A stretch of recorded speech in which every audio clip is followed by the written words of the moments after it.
de l'œuf, qu'est-ce qu'il fait dans la pâte là? Est-ce qu'on peut le voir à ce stade? Non. À la cuisson. C'est à la cuisson, donc le rôle de l'œuf. À la cuisson, uniquement.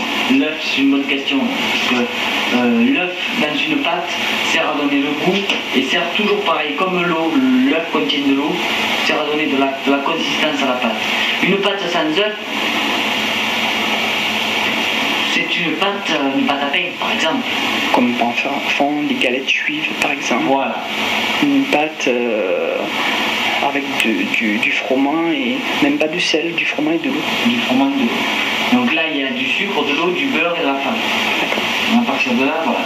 Alors là, on va faire la technique de fabrication qui se trouve en deux parties, on va dire. Il y a deux cercles. Un qui fait 28 cm de diamètre et un qui fait 24 cm de diamètre. Non, pardon. Un qui fait 28 et un autre de 26 cm de diamètre. Donc, le premier stade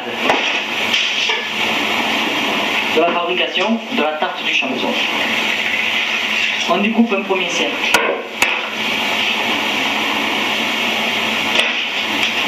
Voilà. Une découpe dans le sens inverse des aiguilles d'une montre. De la main droite. Je suis droitier. Comme ça, moi je le prends dans le sens inverse. Vous avez raison, j'ai jamais fait attention.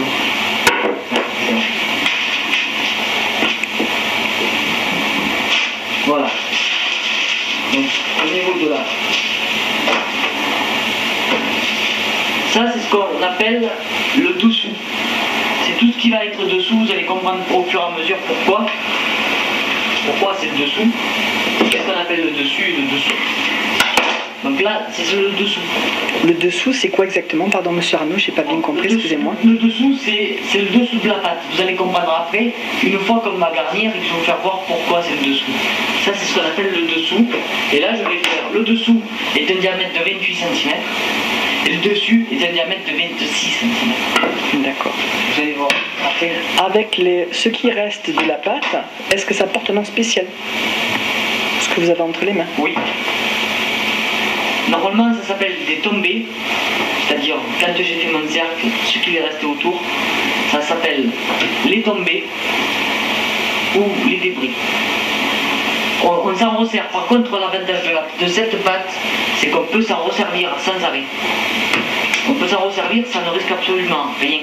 Même une fois et 20 fois qu'on l'a laminé, ça ne risque rien. Est-ce que la qualité de la pâte ne s'en ressent pas? Non, toujours pareil. Bonne question aussi. On ne pas parce qu'il y a de l'eau à l'intérieur. Et c'est l'eau qui fait un peu le tout. C'est ce qui fait le tout. L'eau, c'est une pâte qui demande avoir beaucoup de force. Donc au plus la pâte est laminée, au plus la pâte, au plus la pâte est travaillée, au mieux c'est à la limite. Après c'est un temps de repos, là ça va, il fait 23 degrés, il fait pas chaud, mais vous allez voir une fois qu'on va allumer le four, ça va monter à 30, 32, 35 ici. Il va commencer à faire chaud, et la pâte ne va pas être la même, parce qu'il y a du beurre, et le beurre, on sait bien que le beurre il faut. Oh, donc là, ça va être différent. Donc là j'ai fait les dessous, et là, ben le dessus. Alors, deux dessous que vous avez confectionnés de 28 cm et deux dessous que vous confectionnez maintenant de 26 cm. Exactement. Avec un geste très précis.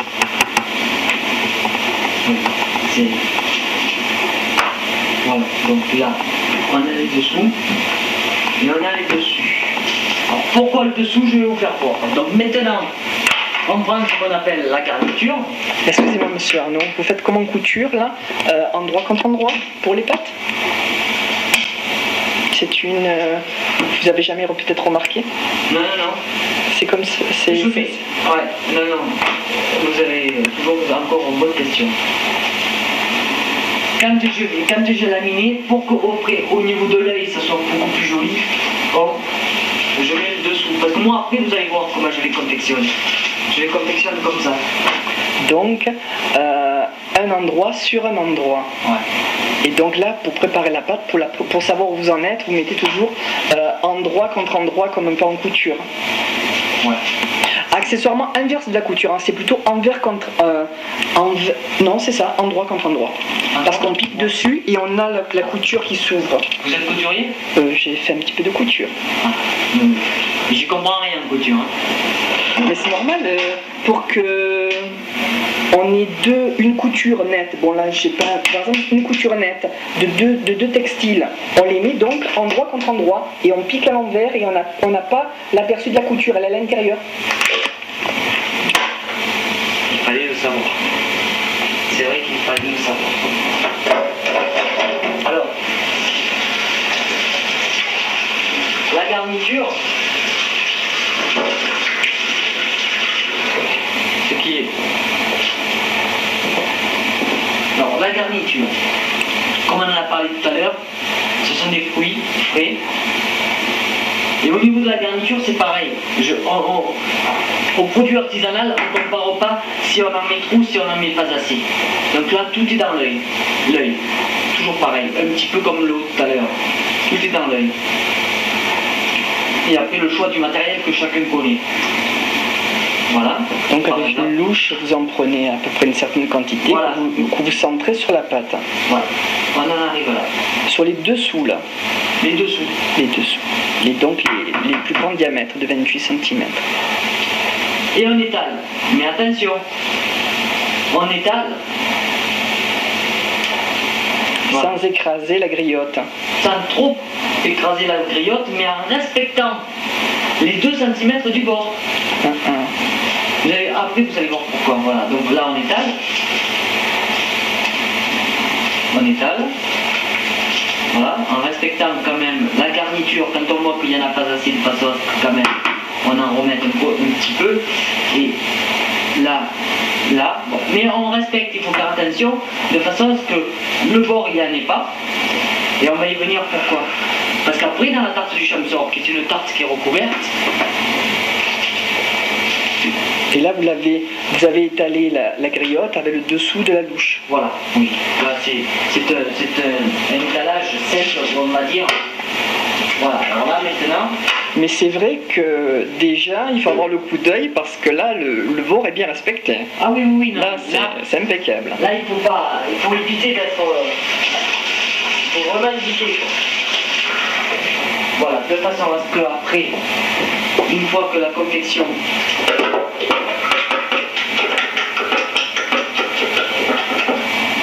Une fois qu'on en est là,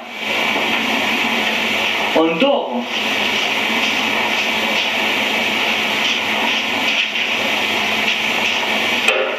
Avec un pinceau badigeonné du jaune d'œuf. Exactement. Le tour des tartes pour éviter qu'à la cuisson, ça se renverse. C'est une sécurité. Je comprends pas, monsieur Arnaud. Pour éviter la cuisson, ça se renverse. Je comprends pas. Parce que, je vous en prie, on va mettre le dessus. Je vais vous faire voir. On a le dessous, on a la garniture. Là, vous avez plié le dessus. Voilà, là on prend le dessus et on le met, on recouvre littéralement la tarte. Ça fait plus une tourte si vous voulez. Et donc vous l'avez préparé ce dessus, on le plie en deux et on le... Comment s'appelle cette partie du travail de couper des petits morceaux qui vont aérer? On lamelle. On lamelle. Et cette lamellisation, excusez-moi, la façon de... c'est le fait de lameller, ça sert à quoi exactement? C'est pour qu'à la cuisson, il y a de l'air qui passe? Exactement. D'une part, ça sert à ce qu'à la cuisson, la chaleur des fruits ou de la garniture sert à s'échapper. Et ça sert à faire gonfler littéralement la tarte ou la tourte, on va dire la tarte. Et après, c'est le choix de chacun. Moi, j'ai décidé de la faire comme ça parce que je trouve que c'est assez original et ça fait joli. Mais on peut avoir d'autres techniques de lamellisation, on va dire. On peut avoir d'autres techniques qui sont un petit peu plus rudimentaires, à base de juste un seul trait ou deux. D'accord. Mais là, pour ce fruit-là, il faut que la tarte, il faut que ça soit très aéré. Littéralement très aéré. Donc là, vous avez lamellé de façon en biais, une dizaine de traits en biais, Et dans le sens opposé, 3 traits en sens opposé en bas. Voilà. De Ok. façon à ce que. À la cuisson, donc, ça aère bien et que ça monte. Et une jolie façon de présenter la tarte. Voilà. Voilà. Alors là maintenant, une fois qu'on est là, et là vous allez essayer. Et là, vous avez badigeonné encore de jaune d'œuf. Après, oui, j'en ai remis un petit peu Tout le pourtour. pour le pourtour pour éviter que au four après à la cuisson, ça parte au niveau de la confiture, comment vous expliquer. Si Ça rend hermétique Voilà. le produit et que la confiture, les griottes ne s'échappent pas par le côté. Voilà. Ça la rend C'est hermétique. ce qu'on appelle, ce que je vais faire là, ce qu'on appelle le sertissage. Le sertissage, c'est ça. Vous voyez, je prends le bord et je le colle. Regardez. Regardez comme ça. On prend le bord et on pique. Là, vous qui parlez de couture tout à l'heure. Tac, tac, tac, tac, tac, tac, tac. Voilà. Vous voyez? Essayez. Non, non, je sais pas parce que j'ai les mains sales. Excusez-moi, je vous laisse continuer. Vous voyez? Ouais. Ça donne cette ampleur-là. Si j'aurais pas badigeonné, ça n'aurait pas fait colle. D'accord. Donc, voilà. Alors là, on continue. De Vous façon... avez fait la moitié donc dans le sens inverse des aiguilles d'une montre avec un petit sertissage à l'intérieur, ce qui donne un petit, comme une tresse. Ça fait une jolie tresse. Voilà. Ça va faire le joli de la tarte. Voilà, ça va faire là. Voilà. Et là, on fait pareil. Donc, on continue. Là, vous avez inversé le sens de la plaque et vous refaites exactement pareil. Exactement pareil. Voilà.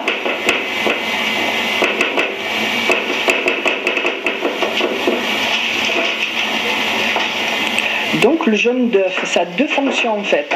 Ça a une fonction de dorage, de doré, et une fonction de rendre hermétique les deux pâtes.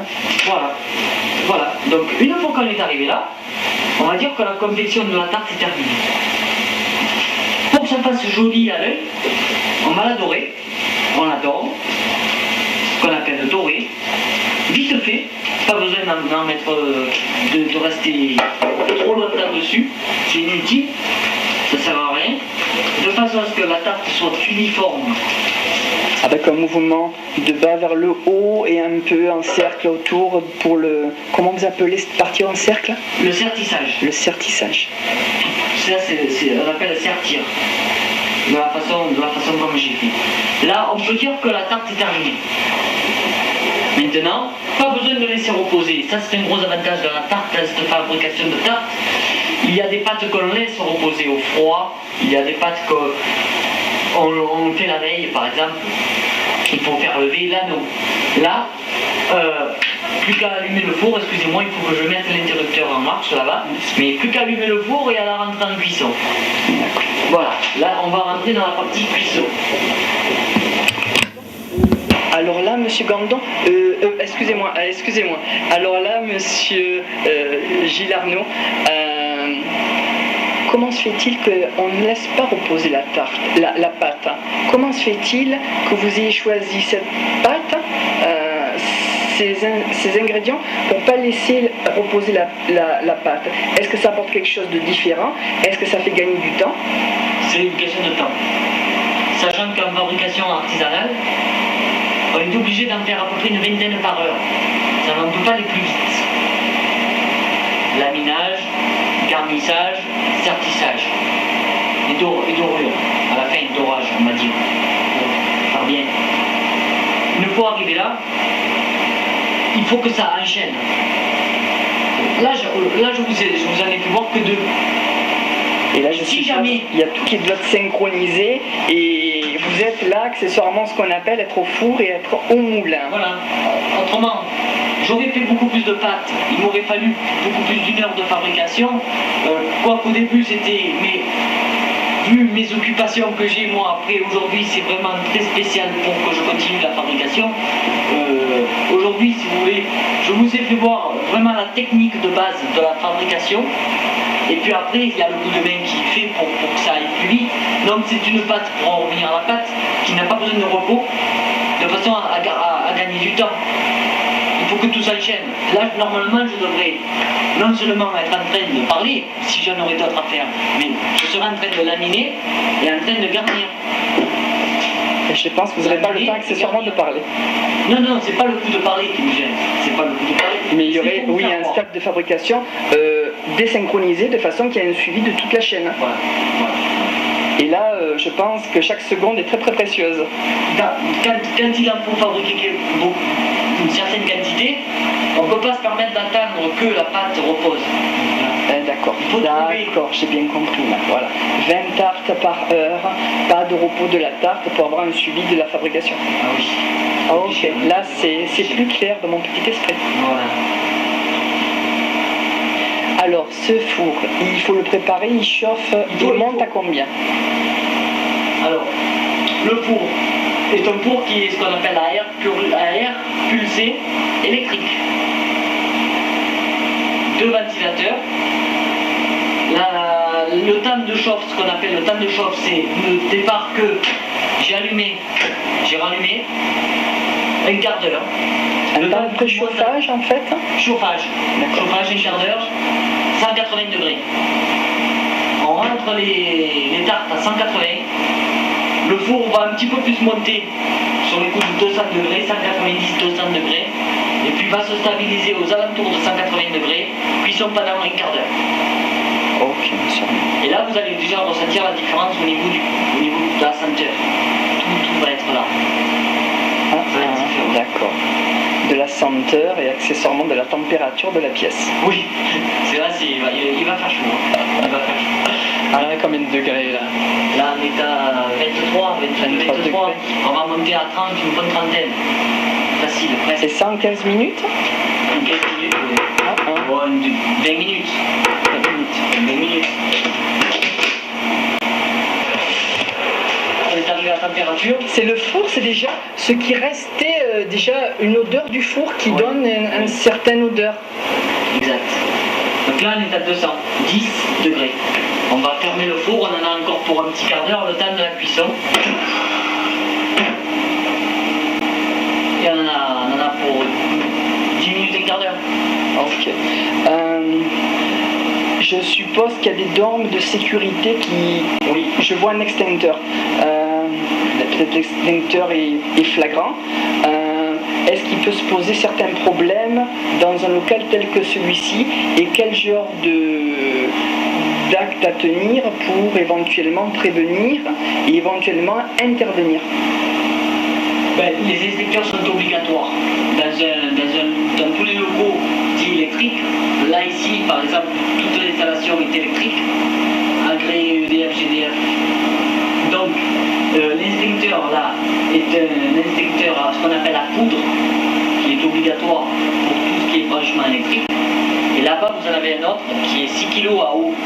Tout ce qui est non électrique et combustible, entre parenthèses. Et il m'arriverait un court-circuit ou un problème, ne serait-ce au niveau électricité.